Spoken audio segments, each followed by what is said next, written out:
Lasang lechon manok nga daw. Yan ang sabi ng mga nakatikim nito. Lutuin naman natin ngayon itong soy sauce chicken. Nasa version namin, ala lechon manok. Konting rekado nga lang ang kailangan dito. At napakadaling gawin. Unahing ihanda ang manok. Sa ganitong luto, masarap talaga dito yung buong sariwang manok. Matapos ngang gupitan ng paa nito, tanggalin din ito, yang dyan sa pakpak. Matulis kasi yan, pwedeng makasugat. Ito rin, tanggalin, itapon na to. Itong leeg, gupitin din. Yung ulo din, di ko na isasama sa luto. Tanggalin ko rin yan, yung balat. Yan, ang taba. Gupitin din ang kuko. Para nga malinis ang mabuti, sunod ng gawin dito, kaskasan ng asin yung kabuuan ng manok sa loob at labas nito. Yan namang mga sobrang taba, yan tanggalin na rin yan. Matapos ng pagkakaskasan ng asin sa loob at labas nito, pwede nang hugasan. Nasa mga 3 beses ko itong hinugasan. O kaya naman ay hugasan hanggang sa malinaw na yung tubig na pinaghugasan nito. Saka nahanguin at patiktikan sa strainer. Matapos nga na mapatiktikan nito sa strainer, kaskasan ang buong manok ng tinadtad na luya. Sa loob at labas pa rin nito. Ikaskas itong mabuti nang sa ganun, manuot yung katas ng luya sa kabuuan ng manok. 4 na tangkay, lahat ito ng sariwang sibuyas. Ilagay sa loob. Pati rin ito yung mga paa ng manok. Pati na rin itong leg, ilagay na rin sa loob. Para nga maisara, gagamit ako dito ng isang toothpick lang. Saka na ito hayaang maibabad sa mga rekado ng 30 minutos sa room temperature. Habang naghihintay ng oras, gawin na natin ang chicken sauce. Magpainit na ng mantika. Gamit dito yung medium setting ng apoy. Dapat sapat yung init ng mantika. Mga nasa 2 minuto yung pagpapainit nito. Ngayong sapat na ang init na mantika, ilagay ng luya, siling labuyo, spring onions, isang kutsarita ng liquid seasoning, konting asin, at konting chicken powder. Saka na agad isara ang apoy.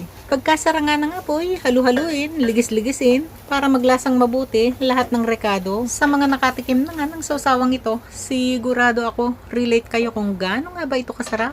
Umpisahan ng pagluluto, painitin ng lutuan, gumamit dito ng malakas na setting ng apoy. 3 kutsara ng mantika, isang hiwa ng didikdik na luya, ikalat ang mantika sa kabuuan ng lutuan, at siguraduhin lang na sapat na yung init ng mantika bago ilagay ang manok, para naman hindi ito manikit sa lutuan. Pagkalagay nga ng manok, huwag muna itong galawin. Lutuin ng mga nasa 2 minuto. Matapos nga ang 2 minuto, bahagyang iangat ang lutuan. At pagka nga ganyan na hindi na dumidikit ang manok sa lutuan, pwede na itong baliktarin. Dagdag ingat lang din sa pag-angat-angat sa lutuan. Patuloy lang ang pagluluto, balibaliktarin hanggang sa makita na nga na golden yellow na ang kabuuan ng manok. Pagka ganyan na yung itsura ng pagkakaprito nito, inaan ang apoy, saka na maglagay ng cooking wine. 1 kutsara lahat ito. 1 kutsara ng liquid seasoning. 3 kutsara ng toyo. Yung light soy sauce pala yung ginamit ko dito. Bahagyang mas maalat to kaysa sa dark soy sauce. 1 kutsarita ng chicken powder. 2 kutsara ng asukal, pambalansi ng lasa. Ngayon, pwede na itong sabawan. 4 na tasa ng tubig. Maglagay na rin ng 5 piraso ng sili. Optional nga pala to. Para nga, mapaghalong mabuti ang mga rekado, maingat lang itong halu-haluin. Bakit kailangan pang ingatan? Para naman maiwasang mapunit yung balat ng manok. Lakasan na ang apoy, pakuluin. Pagkakulo, lutuin pa ito ng 20 minutos sa medium setting ng apoy. Matapos nga ang 20 minutos, gawin na ang unang pagbabaliktad. Tusukin lang ng chopstick, yung parting yan. Mas madali talaga ang pagbabaliktad pagka ganyan. Takpan, lutuin ng 10 minuto sa medium setting ng apoy. Matapos nga ang 10 minuto, gawin na ang pangalawang pagbabaliktad. Takpan, lutuin ng 5 minuto sa malakas na setting ng apoy. Matapos nga ang 5 minuto, yan malapot na yung sarsa. Ito na yung pangatlo at pinakahuling pagbabaliktad.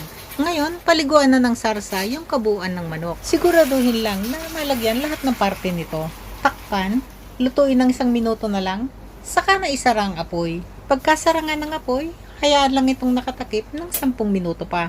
Yung nakulob na init nito sa lutuan, patuloy pa nitong lulutuin yung manok. Sa ganitong proseso, mas tender and juicy talaga yung pagkakaluto nitong ating soy sauce chicken ala lechon manok. Matapos nga itong kulubin ng 10 minuto, pwede nang hanguin. Ito namang sarsa, nako, ang sarap din nitong sausawan nitong manok. Pagkahango at habang mainit pang manok, pahiran na ito ng sarsa. Palamigin saglit at yan Ready to serve na to. Nako, subukan nyo man. Hindi kami mapapahiyang magrekomenda nito sa inyo.